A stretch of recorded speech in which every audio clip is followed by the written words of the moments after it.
Hey all, here at OS Reviews. In this video, we're taking a closer look at the Samsung Galaxy A15 5G as we head into 2025. So this device is actually not completely new to the market.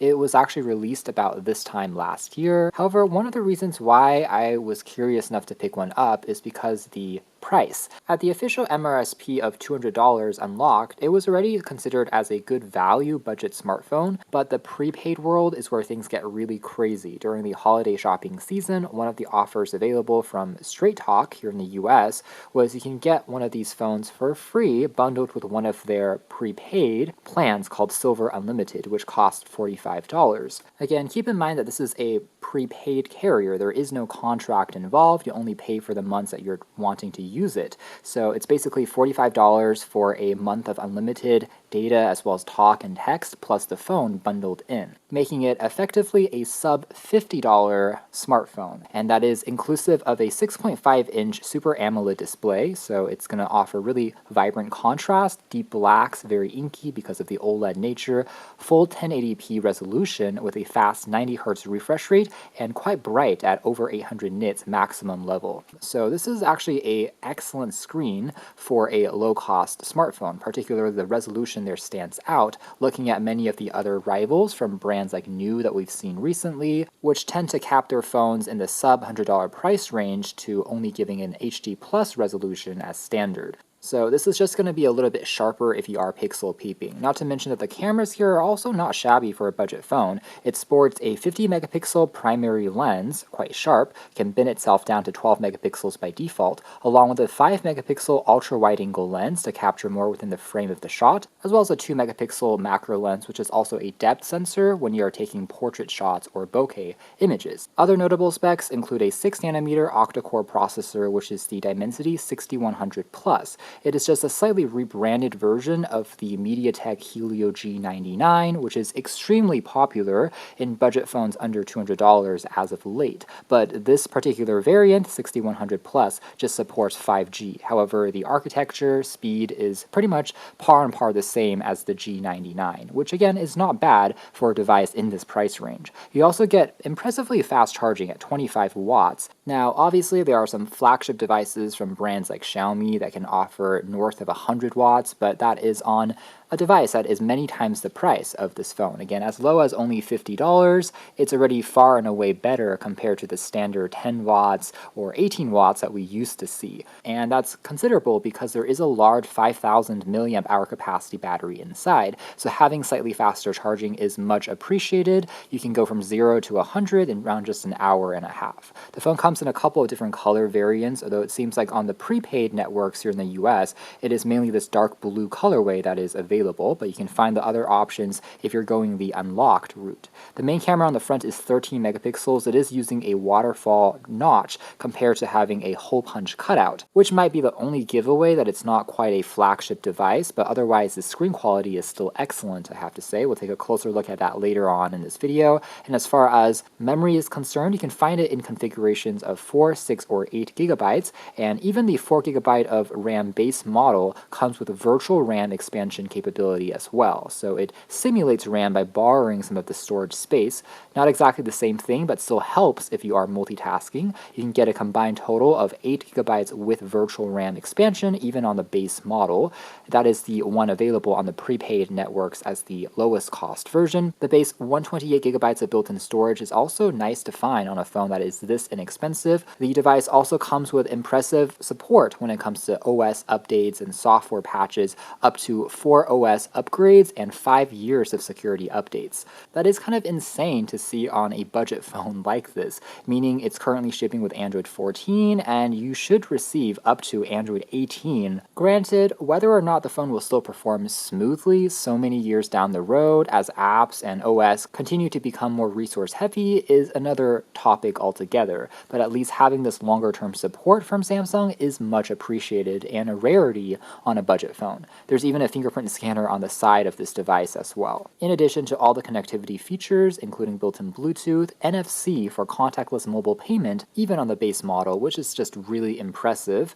And you also get a 3.5mm headphone jack, built-in GPS, and the SIM card slot can even hold a micro SD card for further augmenting the built-in storage if desired. As for other quick packaging contents, you can expect to find a SIM ejector pin as well as a USB Type-C to Type-C cable. Unlike some of the other budget phone brands like New and Blue, however, you won't find a TPU carrying case just yet. But then again, since the phone is primarily constructed out of plastic anyways instead of something like glass, it can't really shatter even if you're just setting it down or accidentally dropping it. So even if you're using it as is, honestly, it still feels pretty solid and easy to grip. So on paper, this is a wildly impressive seeming budget Android phone. I have to say that from afar, this thing definitely looks more expensive than the price would imply. That is a strategy Samsung, as well as many other Android brands, including Google with their Pixel line, as well as Motorola, have been using lately. That is, they've tried to use a similar design language across their entire lineup of devices, so it's harder and harder to tell just from afar that one is a budget phone and the other is the flagship. Borrowing many of the design characteristics on their Galaxy S series phones like the S22, S23, for instance. Gone are the days where budget devices tend to look a lot more ugly, for lack of a better word, or perhaps generic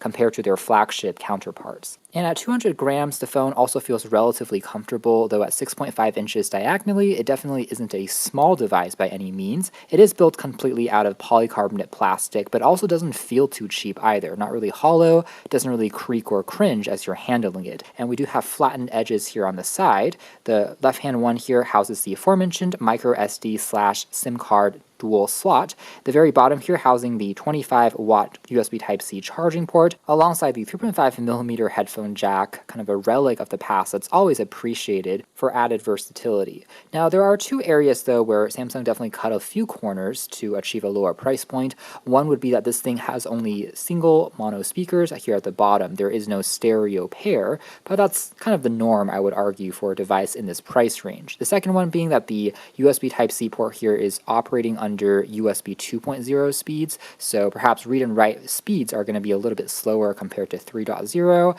and you also won't find video display output, so there's no Samsung DeX mode available here, but that's definitely par for the course and forgivable on a device in this price range. Located on the right-hand spine, you also have a slight protrusion, making it a little bit easier to find the volume rocker as well as the power key/fingerprint scanner, both which are pretty tactile and responsive. The front-facing camera is also assisted by an earpiece and a proximity light sensor that can automatically change the screen brightness depending on the environment that you're in. And again, this display is arguably one of the strongest attributes that you'll find here on such a budget phone. It is impressively clear and sharp with really wide viewing angles. We have Samsung's DeX on top of Android, which is definitely more of a heavier skin compared to something stock feeling, but at least it gives you plenty of extras. And you can also pull up here to access features including Samsung Wallet using the built-in NFC, alongside other quick shortcuts including double tap to wake up the screen, as you can tell there. Now, a similar note that we've mentioned on past Samsung Galaxy phone reviews is, again, yes, there is some degree of duplication of apps and services because Samsung infamously loves to give you their version of their apps, including their utility tools, as well as their version of the App Store, their browser, in addition to the regular Google apps, including Chrome, as well as the Google Play Store. So you have, at times, two ways of doing the same thing. But at least you have the option to choose, and to Samsung's credit, they've already toned it down significantly compared to the early days of Android, where it used to be more of a heavier hand still. That being said, if you are picking up one of the carrier variants, you should expect plenty of bloatware to be on the device when you first take it out of the box, unfortunately. There are Facebook here, OneWeather for instance on the Straight Talk variant, not to mention some sample versions of games like Solitaire. Shopping apps including Temu is even on here by default, but thankfully all of these apps and services can be pretty easily uninstalled, giving you a more clean setup, just taking a couple of minutes if you're going with a carrier variant. Now before we dive deeper into the performance and check out specific apps like the camera, as well as discuss the performance of areas like gaming as well as speaker quality, I just want to point out that, again, Samsung's Galaxy A series line has always represented excellent value ever since they first debuted a few years back. I really remember the A01 as well as this A10e over here being a prime example of that. In fact, as luck would have it, this A10e I remember also being extremely impressed with for a phone that was in the $50 to $100 price range, basically the same as this A15 5G now, around 4 years later. But next to it, you can tell how far we've come. For a phone that now costs the same, the A10e was a 720p resolution, 60 Hz IPS LCD screen. Now we've migrated to a 1080p resolution AMOLED or OLED screen with a faster 90 Hz refresh rate, larger as well. We went from not having a fingerprint scanner to now incorporating it on even the most budget models, as well as having a significantly better camera. This was a single lens that was only 12 megapixels. Now we have, again, that 50 megapixel assisted by an ultra-wide angle, significantly faster charging, a larger battery as well compared to 3,000 milliamp hours. This one is, again, 5,000. And perhaps more notably, we have a much more powerful processor inside, now again supporting 5G connectivity if you're looking for that. So it is a pretty significant upgrade in just a short few years in the super budget phone range from Samsung. It's actually quite impressive to see, and I think it's driven by competition from various brands out there, including Xiaomi. So in response to that, it's great to see Samsung also trying and doing more with their budget phones than they used to. Otherwise, Samsung's One UI should feel very familiar to anyone that has interacted with a Galaxy smartphone over the past few years. There's still access to kind of the consolidated news feed here on the left, as well as we can drag down to access quick shortcut commands, including wireless connectivity, a power saving mode, pretty standard stuff, as well as wireless screencasting. There's also Dolby Atmos built on in if you have headphones connected. Now, here on the very bottom chin, yes, it's going to be a touch thicker compared to more flagship grade devices, but still, I stand by my assessment that this is one of the best looking screens I've encountered yet on a budget phone. Features like live caption, which have also trickled down into standard Android phones that were previously a Pixel exclusive, can also be found here.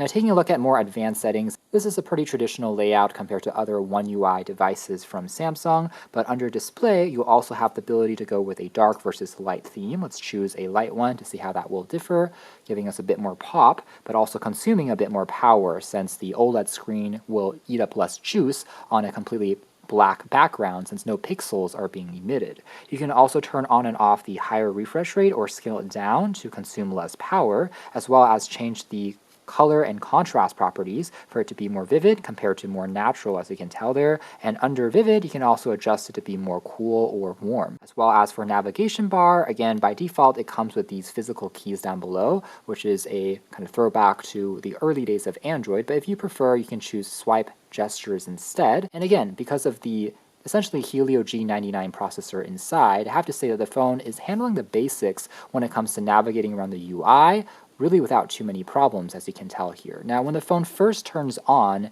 it will require a few extra seconds for it to kind of initialize and wake up in a way, but afterwards it still seems to be pretty fast and fluid. Again, it's quite impressive to see so much settings and details on a budget phone like this, including the ability for you to increase the touch sensitivity if you're wearing gloves in the wintertime, for instance, disabling the touchscreen if it's in your pocket, as well as activating an easy mode, which can be thought of as kind of an alternative launcher in a way. This might be helpful if you are giving this to an elderly or to a really young child. Similar to Google's Pixel smartphones, Samsung has also built in some AI features into the power and battery settings that will learn your usage habits over time and claim to consume a little bit less power in the long run after it's learned your habits. Granted, even out of the box, I found the battery life to be quite good, thanks to the, again, essentially G99 processor being relatively energy efficient. Coupled with a large battery inside, this is a phone that can definitely last for 2 days of regular use before you have to really recharge it again. That being said, if you're constantly on 5G data connectivity, then that might drain the power a little bit more. It should still easily last through a full day without any problems. Battery protection mode can also be triggered for only charging up to, say,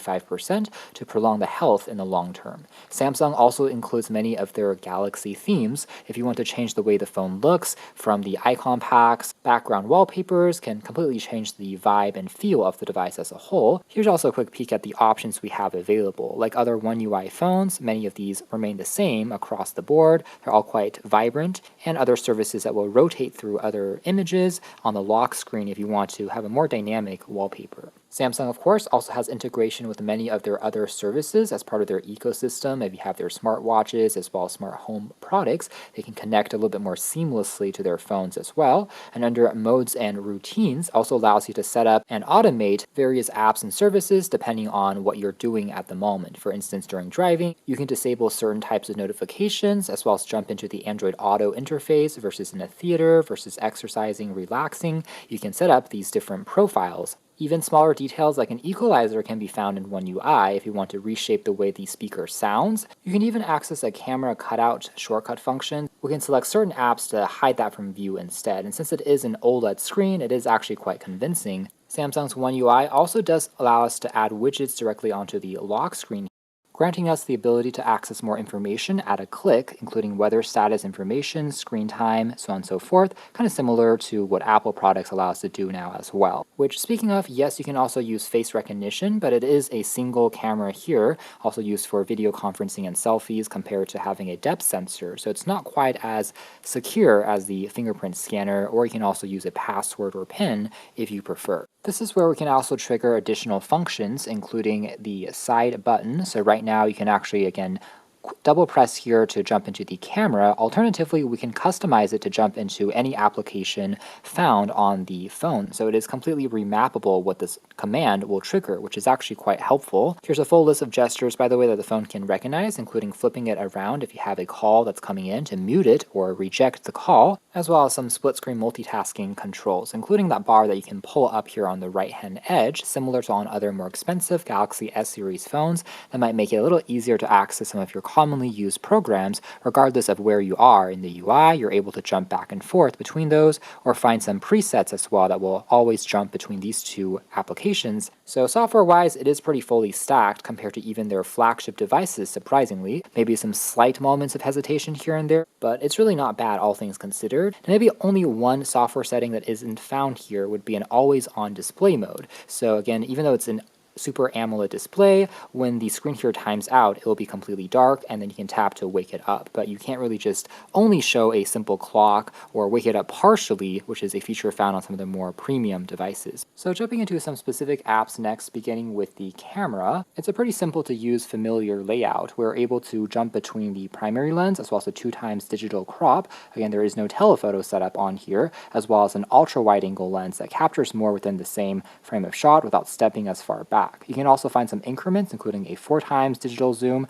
all the way up to 10x as well, but that's going to be a lot more grainy because it is just a digital crop on that main image and you have to hold relatively still. It will shoot by default in 12 megapixels, so bending it down from 4 pixels into 1, but you can also choose the full 50 megapixel mode if you want to zoom in a little bit more afterwards, but keep in mind that those images will also take up a bit more space. Countdown timer, as well as a scene recognition AI effects that will change some of the contrast and colors automatically.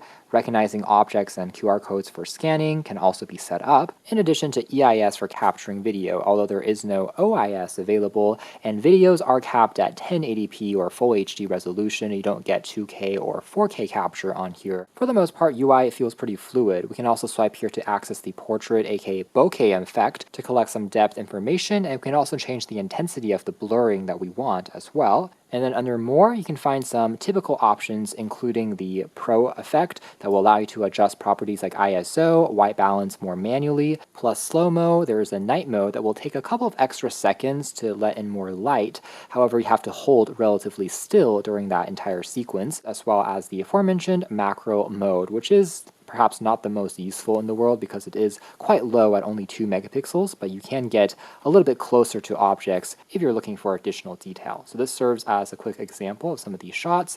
Again, I would say it punches above its weight class. Is it going to be a pixel killer or an iPhone camera killer? Definitely no. It is still a budget phone at the end of the day, but still it snaps images a bit more quickly than I was expecting, and Samsung has done a reasonably good job at some of the color tuning, being still quite vibrant looking. Focusing doesn't seem to be too problematic. HDR definitely helping add a bit more contrast as well as color and pop. Here's also a quick example of the difference between a regular image here, as you can tell, which is captured at 12 megapixels, taking up around 3.7 megabytes, compared to the same shot at 50 megapixels will use up around 8 megabytes or so. What is neat though is you can definitely crop in closer to the object using the full 50 megapixels all the way into the textures here of the frame, as you can tell, compared to the equivalent shot captured at 12 megapixels will go to this particular extent. So if you are trying to zoom in a little bit more, you can consider this mode. Here's also one example in the night mode. So as long as you're holding relatively still, it's actually not bad when it comes to letting in just a little bit more details,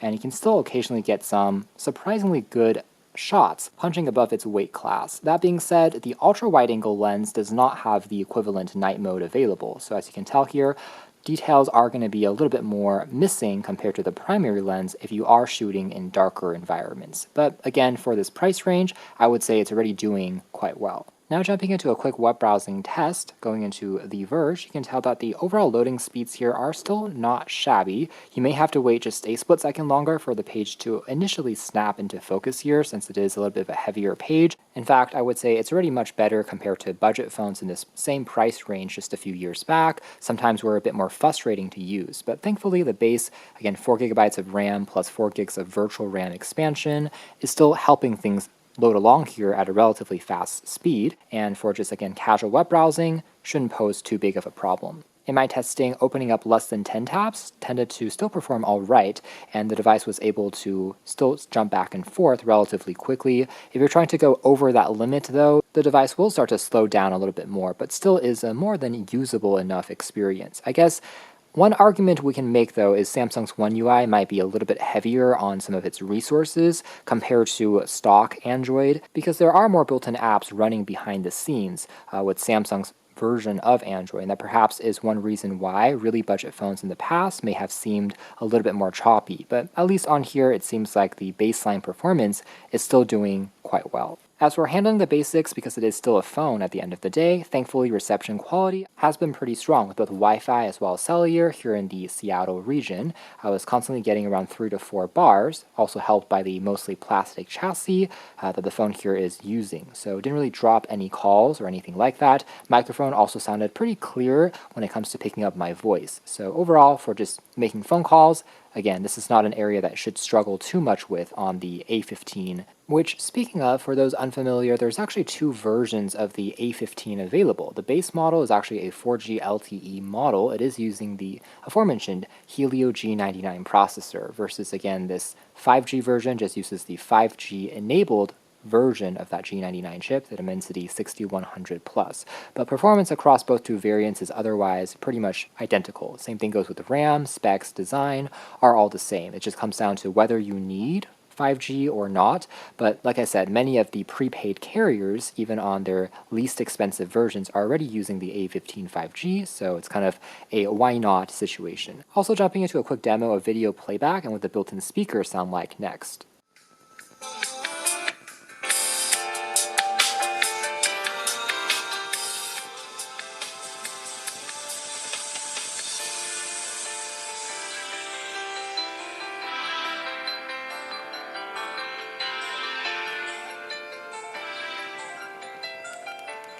Alright, so turning the volume down there, takeaway would being that the single mono speaker is thankfully not too tinny sounding, gets decently loud, and it's relatively clean, but again, it doesn't have quite as much immersiveness as a stereo setup. It's a feature that is reserved by Samsung for some of the more premium devices, even in the A series line. But you do have that standard headphone jack, which is very convenient, or you can opt for wireless Bluetooth headphones up to Bluetooth 5.3 are all supported as well.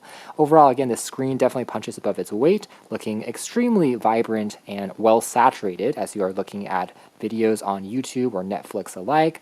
You're going to have no problems here, and buffering times are also more than acceptable enough, as you can tell here, even though we are currently playing back at the full 1080p resolution that the screen is capable of showing. As for running some additional apps and games are concerned, it can definitely still handle the majority of titles they're trying to throw at it.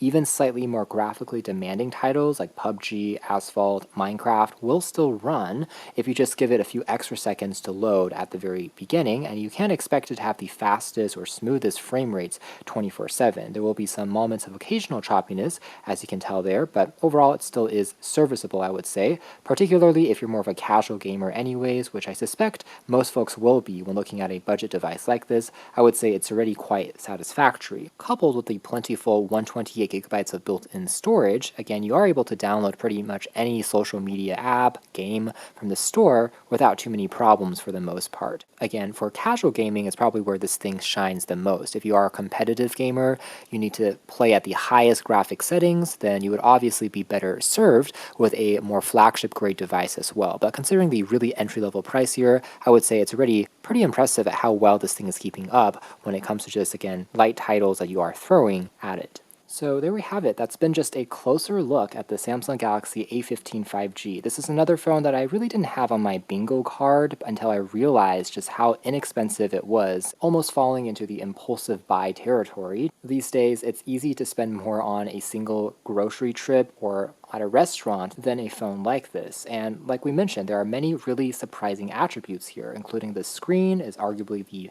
best part about this ultra budget phone, coupled with a processing package that gets the basics done quite well, all wrapped in a relatively attractive looking package as well from a design perspective. Not to mention even having extras like built-in NFC, headphone jack, as well as expandable storage via a micro SD card slot. Actually is very impressive. Only slight shortcomings here would be not having an official IP rating, as well as perhaps not having wireless charging support, but honestly, those are areas that we tend to expect more from devices, at least in the mid-range category anyways, and it's kind of hard to argue or even find fault with this thing now that the price point is so ridiculously low. So this might truly be the best value ultra budget phone at the moment here in late 2024 as we head into 2025. Even for folks that aren't fans of Samsung's One UI, you can obviously slap your own launcher on top of Android and still find it to be a pretty good value in that way as well. So you can check out more details if you are interested in the links down below. But for now, that's been our video.